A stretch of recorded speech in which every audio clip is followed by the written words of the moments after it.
ඉතිහාසය කියන්නේ නිකම්ම කතන්දර ටිකක්ද? නෑ. ඒක ඊට වඩා ගොඩක් ගැඹුරු දෙයක්. හිතන්නකෝ ඒක හරියට කවදාවත් විසඳන්න බැරි වුණු සාක්ෂිත් නැති අපරාධ පරීක්ෂණයක් වගේ. අතීතයේ මිනිස්සු කරපු කියපු දේවල් ගැන අපි ඇත්තටම දන්නේ කොහොමද? මේ විග්‍රහයේදී අපි ඒ අභිරහස විසඳන රහස් පරීක්ෂකයෝ වෙමු. හරි. මේ ගමනේදී අපි මොනවද කරන්න යන්නේ? මුලින්ම අපි බලමු මේ නොවිසඳුණු නඩුව මොකක්ද කියලා. ඊට පස්සේ අපි ලිඛිත සාක්ෂි, ඒ කියන්නේ කේස් ෆයිල්ස් වගේ දේවල් බලනවා. ඊළඟට භෞතික සාක්ෂි, ඒ කියන්නේ ගල් වලින්, කාසි වලින් හම් වෙන හෝඩුවාවන්. අන්තිමට මේ ඔක්කොම එකට ගලපලා මේ පරීක්ෂණයෙන් අපි ඉගෙන ගන්නේ මොනවද කියලා කතා කරමු. ඉතින් ලොකුම ප්‍රශ්න තමයි මේක. අතීතයට ආපහු යන්න බෑනේ. ඒක හරියටම කිසිම ඇසින්දුට සාක්ෂිකරුවෙක් නැති දුවිලි බැඳිච්ච පරණ නඩුවක් වගේ. ඉතිහාසඥයා කියන්නේ අන්නේ නඩුව විසඳන රහස් පරීක්ෂකයාට. එහෙනම් ප්‍රශ්නේ මේකයි. හැමදේම වෙලා ඉවරයි. එතකොට කොහොමද අපි ඒ කතාවේ කෑලි ටික එකතු කරලා සම්පූර්ණ චිත්‍රයක් මවගන්නේ? මේක තමයි ඉතිහාසඥයෙක් හැමදාම තමන්ගෙන්ම අහගන්න ප්‍රශ්නේ. හොඳ වෙලාවට අතීතය සම්පූර්ණයෙන්ම මැකිලා යන්නේ නැහැ. ඒක අපිට හෝඩුවාවන් ඉදිරි කරලා යනවා. අපි මේවට තමයි කියන්නේ ඓතිහාසික මූලාශ්‍රය කියලා. සරලවම කිව්වොත් මේ තමයි අපේ පරීක්ෂණයේ අමුද්‍රව්‍ය. මේ හෝඩුවාවන් ප්‍රධාන වශයෙන්ම වර්ග දෙකකට බෙදන්න පුළුවන්. හරි. අපි එන මුලින්ම බලමු පළවෙනි වර්ගයේ සාක්ෂි ගැන. ඒ තමයි සාහිත්‍ය මූලාශ්‍රය. මේවා හරියටම අපේ කේස් ෆයිල් එකේ තියෙන ලියකියවිලි, පැරණි වාර්තා වගේ දේවල්. කතාව ගොඩනගන්න පටන් ගන්නෙ මෙන්න මෙතනින්. මෙතන පේන්න තියෙන්නේ ඒ වගේ නියම උදාහරණයක්. පුස්කොළ පොත්. ශ්‍රී ලංකාවේ ඉතිහාසයේ පුස්කොළ පොත් කියන්නේ හරීම වැදගත් දෙයක්.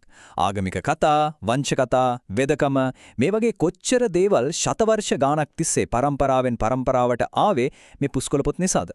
මේවා තමයි අපිට හම්බ වෙන වටිනාම ලිඛිත සාක්ෂි. හැබැයි මේ ලිඛිත සාක්ෂිත් එක වගේ නැහැ. ප්‍රධාන වශයෙන් කොටස් දෙකක් තියෙනවා. එකක් දේශීය මූලාශ්‍ර, ඒ කියන්නේ අපේම රටේ අය ලියපුවා. අනික තමයි විදේශීය මූලාශ්‍රය, ඒ කියන්නේ ලංකාවට ආපු වෙලෙන්දෝ සංචාරකයෝ වගේ අය ලියපු දේවල්. මේ දෙකෙන්ම අපිට ලැබෙන්නේ එකම කතාවේ වෙනස්ම පැති දෙකක්. මෙන්න බලන්න උදාහරණ ටිකක්. දේශීය මූලාශ්‍ර කිව්වම අපිට එකපාරටම මතක් වෙන්නේ මහා වංශය, දීප වංශය වගේ වංශ කතා. විදේශීය මූලාශ්‍ර ගොත්තොත් ලංකාවටම ඇවිත් විස්තර ලියපු ෆාහියන් හාමුදුරුවෝ නැත්නම් රොබර්ට් නොක්ස් වගේ අයගේ වාර්තා. ඒ විතරක් නෙමෙයි ලංකාවට ආවේ නැතත් අහපු දේවල් වලින් විස්තර ලියපු ටොලමි වගේ අයගේ සිතියම් වාර්තාත් තියෙනවා. ඒත් මෙතනදී හරිම වැදගත් දෙයක් මතක තියාගන්න ඕන. නිකන්ම පොතේ තියෙන දේ පිළිගන්න බෑ. ඕනෑම සාක්ෂියක් වගේම මේ ලියවිලිත් අපි ප්‍රශ්න කරන්න ඕන. කවුද මේක ලිව්වේ? කවදාද ලිව්වේ? ඇයි ලිව්වේ? මොකද සමහර වෙලාවට ලියන කෙනාගේ පෞද්ගලික අදහස් නැත්තම් දේවල් වෙලා කාලයක් ගියාට පස්සේ ලියන නිසා වැරදි තොරතුරුත් මේ වේ තියෙන්න පුළුවන්. ඉතින් ਵਿਚාරශීලීව බලන එක තමයි වැදගත්ම දේ. හරි. දැන් අපි ලියවිලි පැත්තකින් තියලා අපේ පරීක්ෂණයේ දෙවෙනි හෝඩුවම් කාණ්ඩයක යමු වෙමු. ඒ තමයි පුරාවිද්‍යාත්මක මූලාශ්‍ර. මේවා හරියටම අපරාධයක් වුණු තැනකින් හොයාගන්න භෞතික සාක්ෂි වගේ. මේවා බොරු කියන්නේ නැහැ. ඒත් ඒවා කියන කතාව තේරුම් ගන්න අපි දක්ෂ වෙන්න ඕන. මෙන්න බලන්න නියම උදාහරණයක්. පොළොන්නරුවේ ගල් පොත. මේ වගේ සෙල්ලිපි කියන්නේ කාලයත් එක්ක වෙනස් නොවන ගලේ කෙටු වාර්තා. රජවරුන්ගේ නීති රීති, පූජා කරපු ගම්බිම් ගැන විස්තර වගේ හුඟක් නිවැරදි තොරතුරු මේවයින් හොයාගන්න පුළුවන්. විශේෂත්වය තමයි මේවා බොහෝ විට ඒ සිදුවීම් වෙන කාලෙමයි කෙටිලා තියෙන්නේ. දැන් බලන්න මේ පුංචි කාසිය දිහා මේ වගේ මධ්‍යකාලීන රන් කහවණුවකින් කොච්චර ලොකු කතාවක් කියන්න පුළුවන්ද? ඒ කාලේ ආර්ථිකය කොහොමද? යාළ මොන වගේ ලෝහ පාවිච්චි කළාද? තාක්ෂණය කොහමද? පිටරටවල එක්ක ගනුදෙනු තිබුණද? මේ හැමදේම ගැන හෝඩුවාවන් මේ පුංචි වස්තුව ඇතුලේ හැංගිලා තියෙනවා. ඊළඟට කලා නිර්මාණ ඉසුරුමුණි ප්‍රමියවල කැටයම කවුරුත් දාන්න ඕනේ. මේ වගේ දේවල් වලින් අපිට හම්බ වෙන්න වෙනස්ම විදිහක සාක්ෂි. ඒ කාලේ මිනිස්සුන්ගේ විශ්වාස, එයාලගේ සෞන්දර්යය ගැන තිබුණු අදහස්, කලා හැකියාවන් මේ හැමදේම ගැන අපිට ඉඟියක් ලැබෙනවා. හරි. දැන් තවයි වැඩේ තියෙන්නේ. අපි දැන් සාක්ෂි වර්ග දෙකක් මේකතු කරගෙන තියෙනවා. ඒ දක්ෂ රහස් පරීක්ෂකයෙක් කවදාවත් හෝඩුවම් එකතු කරලා නවතින්නේ නැහැ. එයා කරන්නේ ඒ ඔක්කොම එකට ගලපලා එකක් අනෙකින් හරස් පරීක්ෂා කරලා විශ්වාසවන්ත කතාවක් ගොඩනගන එක. අපි බලමු ඒක කරන්නේ කොහොමද කියලා. මූලිකම රීතිය තමයි මේක. කවදාවත් එක සාක්ෂියක් විතරක් විශ්වාස කරන්න හොඳ නැහැ. ලිඛිත වාර්තාවක තියෙන දෙයක් පුරාවිද්‍යාවෙන් හමු වෙන භෞතික සාක්ෂියක් එක්ක ගැලපෙනවද කියලා බලන්නම ඕන. බලන්නකෝ මේ මූලාශ්‍ර වර්ග දෙකේම තියෙන ශක්තියින් සහ දුර්වලතා.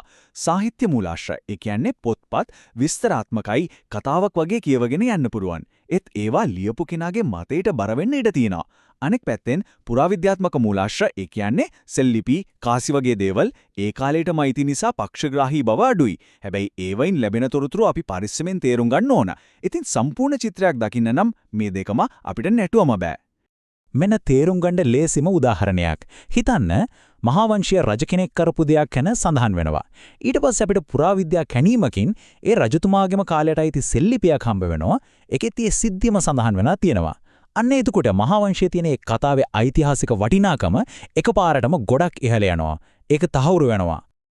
ඉතින් මේ හැමදේම කරලා මේ තරම් මහන්සි වෙලා අපි අතීතය ගැන හොයන්නේ ඇයි? මේ මුළු පරීක්ෂණයේම තේරුම මොකක්ද?